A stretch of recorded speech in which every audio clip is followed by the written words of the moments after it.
Hi, it's Doctorjock here with Meatlug, and today I'm going to unbox Hiccup and the Light Fury. So there they are in the box.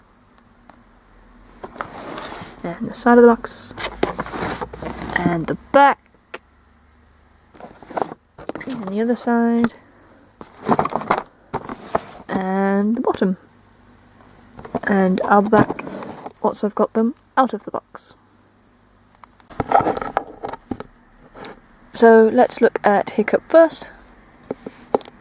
He has articulation in his shoulders, his head and his hips, and he has his flame sword, and to me it looks like this is his regular armour, only I'm guessing that when he goes into the hidden world it lights up, kind of like how Toothless does when he goes down, because this is his scales. So yeah, that was Hiccup. And the Light Fury can actually stand.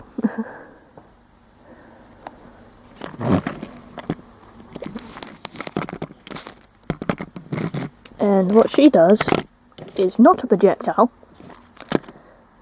If you squeeze her back legs together,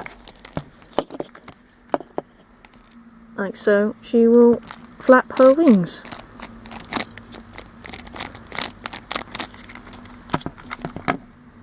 So yeah, that was my unboxing of Hiccup and the Light Fury. Thanks for watching. Bye!